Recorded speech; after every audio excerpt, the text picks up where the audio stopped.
به نام خداوند جان و خرد که از این برتر اندیشه بر نگذرد.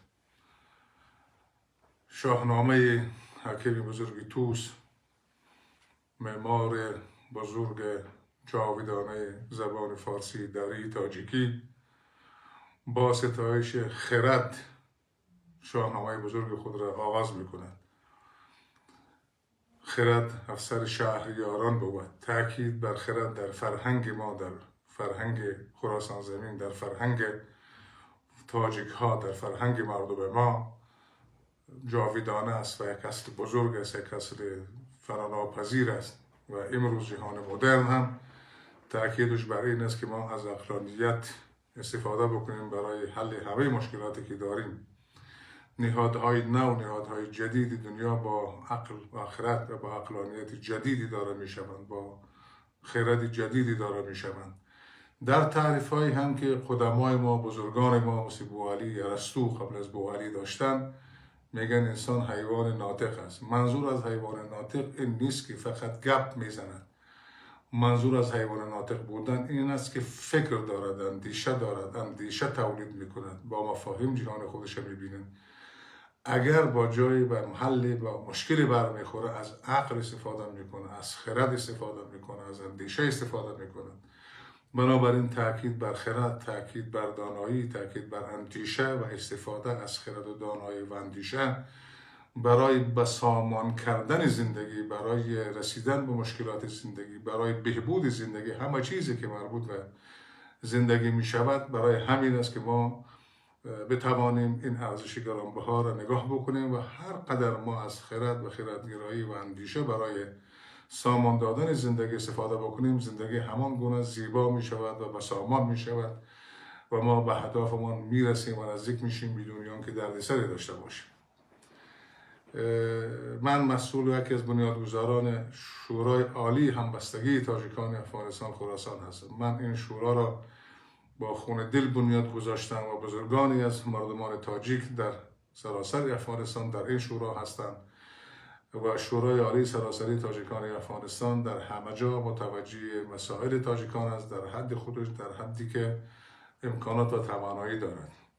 ما در شورای عالی تاجیکان افغانستان در گفتگوهایی که با اعضای رهبری شورا داشتیم در رابطه با برخی از گله‌گزاری‌هایی که در روزها متاسفانه در بدخشان ما ایجاد شده است که من البته بدخشانی هستم و از درواز هستم و دوست دارم بدخشان تاجیکستان و هر جایی که سرزمین تاجیکا هست طبیعتا علاقه دارم. من به همه انسان ها علاقه‌مندم البته، ولی خوب مسئولیتم نسبت به این مردم مسئولیت بیشتری هست. یعنی برای لحاظ شرعی هم همین است، برای لحاظ حقوقی هم همین است که آدم اول به خودش، به همسایه‌اش، به مردمش، به ولایتش نظر دارد، بعد دورتر بالاخره به جهان و جامعه جهانی، چون ما در این حالی که عضو یک سرزمین هستیم، یک مملکت هستیم، عضو جامعه جهانی هم هستیم، شهروند جهانی هم هستیم.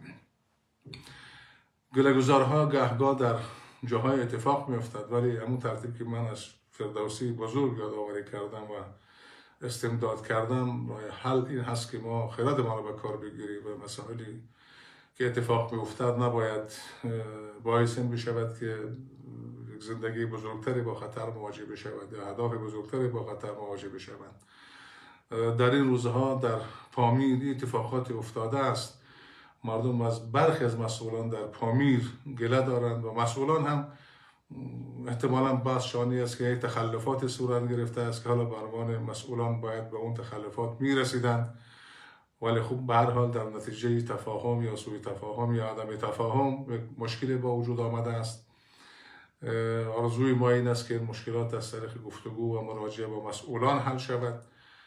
تاجیکستان به این سادگی ساخته نشده است. تاجیکستان یک جنگ شهروندی سختی را پشت سر گذراند. ما در افغانستان شاهد این جنگ ها بودیم و دیدیم که جنگ بر سرنوشت ما و مردم ما و ویژه مردم تاجیک در افغانستان چی آورد. یکی از دلایلی که ما در افغانستان با این مشکل مواجه شدیم، به خصوص همین ما، خود ما تاجیک ها که برادران شما هستیم در افغانستان و طبیعتا غم شادی یکدیگر خود از سهیم میدانیم، اختلافات و محلچیگری هایی بود که میان مردمان تاجیک در افغانستان با وجود آمد. عاملی اصلی البته حضور فاشیسم و زورگویی قوم افغان و پشتون ها بود که حق 47-48% مردم تاجیک نمیدادن و همین ترتیب بر اقوام دیگه ظلم میکردن بر ازبک ها، بر هزاره ها، بر بلوچ ها، بر پشه‌ای ها و میخواستن همه قدرت در دست اینها باشد.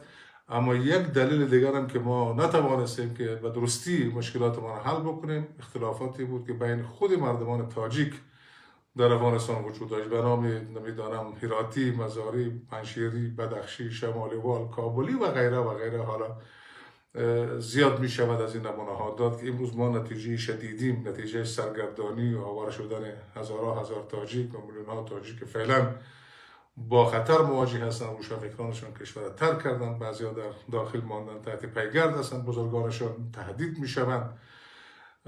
به خصوص شما که در اینجا شاهد جنگ شهروندی بودین و دیدین که در تاجیکستان چه گذشت و چقدر کوشش شد تاجیک ها با هم مشارکت کردن تا این مشکل حل بکنن.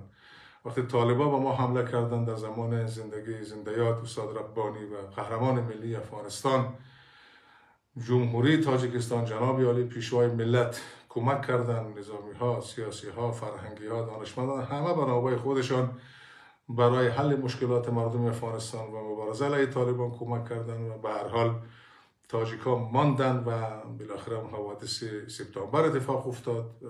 بنابراین ما مشکلات عظیمی را سر گذراندیم و در اون مشکلات مردم تاجیکستان ما را دستگیری کردن، کمک کردن، همکاری کردن، راهنمایی کردن، پناه دادن، فرودگاه هایشان را در اختیار ما گذاشتن، نان آبشان را با ما تقسیم کردن، در حالی که خودشان هنوز درگیر یک گونه گرفتاری های داخلی و جنگ شهروندی بودن. هنوز همه چیز حل نشده بود. اگر حل شده بود مشکلات اقتصادی وجود داشت و صدها مشکل دیگه، ولی با این حال نسبت به تاجیک ها و مردم افغانستان به توجه نماندن. امروز بعد هم که مشکلاتی در تاجیکستان شد و به هر حال یک جنگ شهروندی و ناملایماتی وجود داشت، استاد ربانی قهرمان ملی افغانستان همه تاجیک های افغانستان دست به هم دادن تا کمک بکنن و به هموطنان تاجیک ما که آزرده خاطر بودن و به افغانستان آمده بودن یا حالا اینجا اصطلاح گریزه و زمانا در میان مطرح بود، صحبت کردن، گفتگو کردن که مشکلات در داخل از طریق تفاهم حل شود و خوشبختانه توافق شد و این مشکلات به خردمندی بزرگان تاجیک و در رأس جناب عالی پرزیدنت جمهوری تاجیکستان اون مشکل حل شد و همه با هم آشتی کردن و نتیجه اون آشتی و برادری و صلح و صفایی که با وجود آمد یک تاجیکستان آرام و با امن است. همین لحظه امنیتی که در تاجیکستان است همه میدانند که در بسیاری از کشورهای پیشرفته اروپای غربی و اروپای شمالی نیست. این غنیمت بسیار کلانی هست و اینو باید پاس داشت، اینو باید حمایت کرد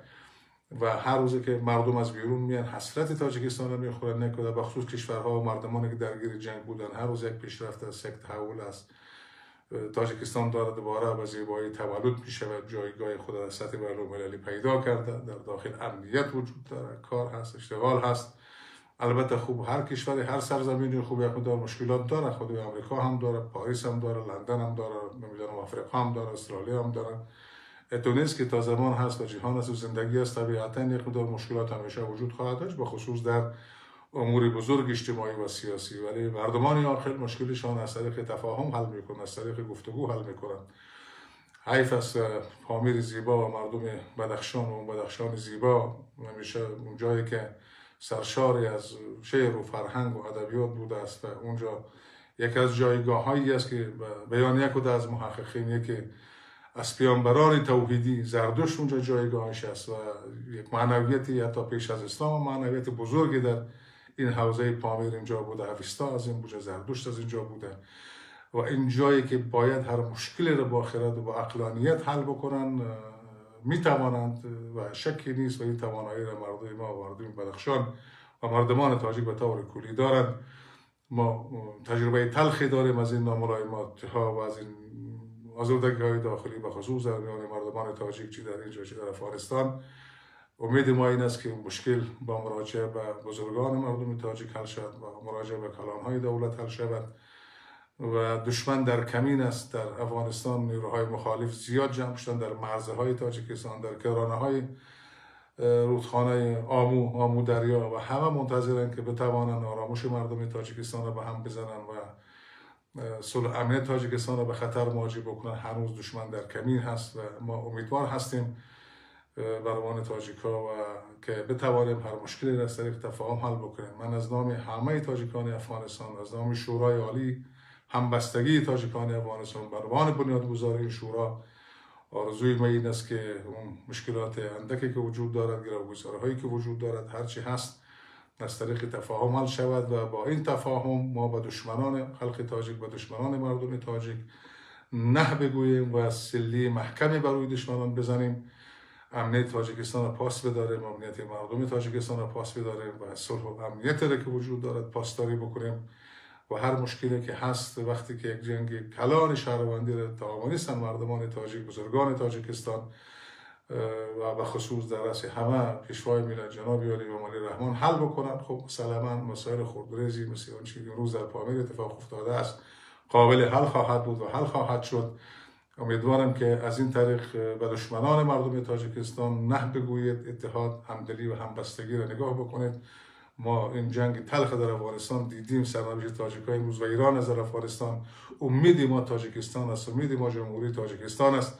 خدای نکرده اگر اینجا کوچکترین ناملایمات بشود، خب ما ناراحت میشیم، ما آسیب میبینیم، همه تاجیک‌ها آسیب میبینن که البته بس تا اون حد نیست، مشکلات تا اون حد نیست، اما حدی اقل هم اگر باشد نباید اجازه بدیم که از این حدی اقل هم دشمنان خلق تاجیک، دشمنان جمهوری و دشمنان مردم ما استفاده بکنن. من پیام با مردم پامیر، پیام با بزرگان بدخشان این است که هر چه زودتر با اتحاد و همدلی و یگانگی روی دشمنان مردم تاجیک و خلق تاجیک و مردمان ما را سیاه بکنن، نه بگن و صلح و امنیت کشور مثل مردمه که چشم پاس بدارن و این فرصت خوب از دست ندن.